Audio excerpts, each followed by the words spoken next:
ते त्यांच्या शेतात आत्मदहन करणार आहेत। वन परिक्षेत्र अधिकारी मॅडमच्या बुद्धीची खरोखर कीव येते हे जाणून बुजून शेतकऱ्यांचे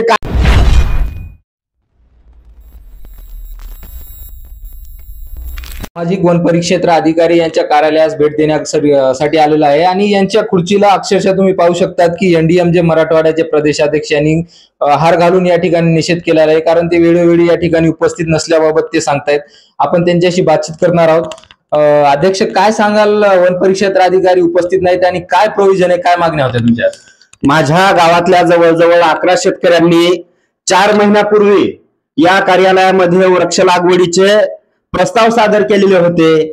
सर्व शेतकऱ्यांनी या ठिकाणी आपली जमीन पडीक अक्षरशः पडीक ठेवलेली आहे आणि अशी परिस्थिती असताना इथलचे जे वन परिक्षेत्र अधिकारी आहेत या प्रस्तावांना मंजुरी देत नाहीत, मान्यता देत नाहीत, कर्तव्यात कसूर करतात। आमची जवळजवळ 15वी चक्कर या कार्यालयात आहे, एकदाही आम्हाला त्यांची भेट झालेली नाही।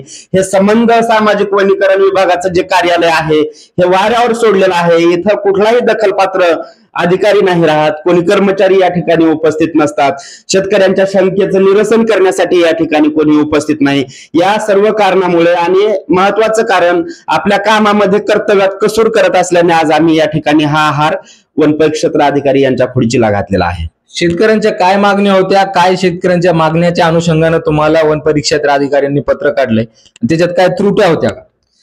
आता तुम्हाला सांगतो, हे वन परिक्षेत्र अधिकाऱ्यांचं पत्र आहे। मला वन परिक्षेत्र अधिकारी मॅडमच्या बुद्धीची खरोखर कीव येते। त्यांनी यामध्ये स्पष्ट सांगितलेलं आहे की ग्रामपंचायतीने सादर केलेल्या प्रस्तावामध्ये मोठ्या प्रमाणात त्रुट्या आहेत आणि त्रुट्या काय आहेत तर प्रपत्र अ ब प्रस्तावाला नाही, त्यानंतर जॉब कार्ड नाही, त्यानंतर शासन निर्णयानुसार प्रस्ताव दाखल केलेले नाहीत, अशा किरकोळ स्वरूपाच्या त्रुट्या त्यांनी काढलेल्या आहेत। तुम्हाला मी या ठिकाणी सांगतो, हे प्रस्ताव आम्हाला ग्रामपंचायतीला त्यांनी वापस दिलेले आहेत। या प्रस्तावाला हे आपण या ठिकाणी बघसाल प्रपत्र भरलेला आहे।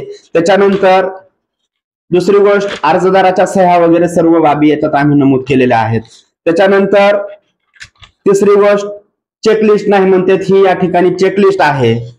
आणखी दाखवायचं झालं, लेबर बजेट मध्ये समावेश आहे किंवा नाही त्याबाबतची त्रुटी त्यांनी काढलेली आहे। हे पत्र आम्ही प्रस्तावाला सादर केलेलं आहे। त्याच्यानंतर जातीचे प्रमाणपत्र, प्रवर्ग प्रमाणपत्र त्यांना महत्वाचं होतं, हे आम्ही प्रवर्ग प्रमाणपत्र या ठिकाणी दाखल केलेलं आहे।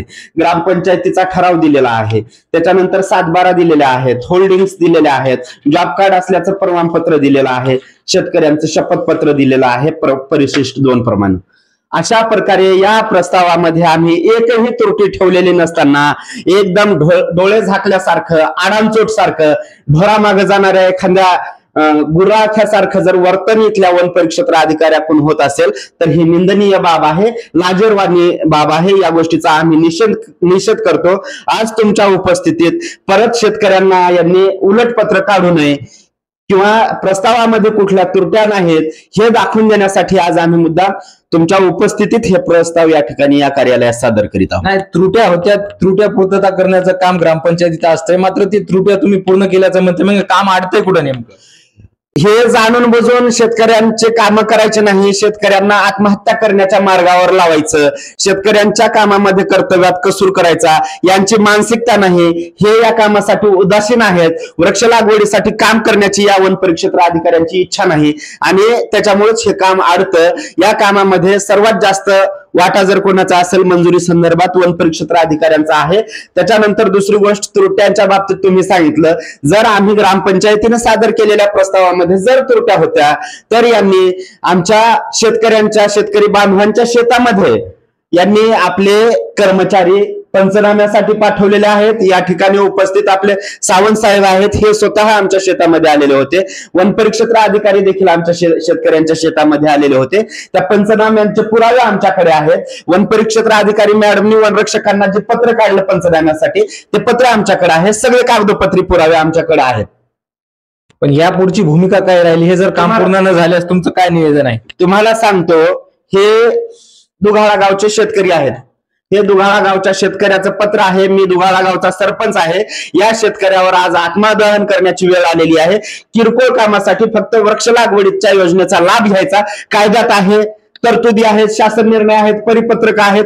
सगळ्या गोष्टी असताना जर एखाद्या शेतकऱ्यावर आत्महत्या करण्याची वेळ येते तर ही निषेधार्ह बाब आहे, लाजिरवाणी आहे. आम्ही या गोष्टीचा निषेध करतो. या ठिकाणी दुगाळा गावचे जे शेतकरी आहेत त्यांनी दिनांक 25/10/2025 रोजी त्यांच्या प्रस्तावांना जर मान्यता नाही मिळाली तर ती त्यांच्या शेतात आत्मदहन करणार आहेत असं त्यांनी सांगितलेलं आहे. म्हणून आज संतापून मी दुगाळा गावचा सरपंच या नात्याने या ठिकाणी येऊन हे प्रस्ताव सर्व घेऊन आलेलो आहे. कारण शेतकऱ्यावर जर एखाद्या आत्मदहन करण्याची वेळ येत असेल तर याच्या एवढी लाजिरवाणी बाब कोणती नाही.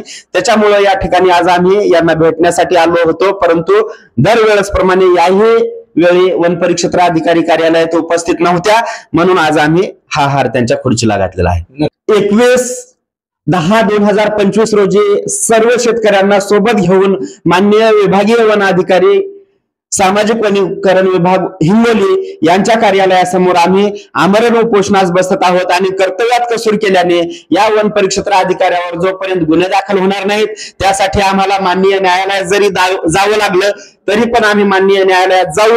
परंतु कर्तव्यात कसूर केल्याने, शेतकऱ्यांच्या भावनांशी खेळल्याने, शेतकऱ्यांचं आतोनात नुकसान केल्याने या वन परिक्षेत्र अधिकाऱ्यावर गुन्हे दाखल झाले पाहिजे, कार्यवाही झाली पाहिजे. यासाठी आम्ही माननीय न्यायालयापर्यंत जाणार आहोत.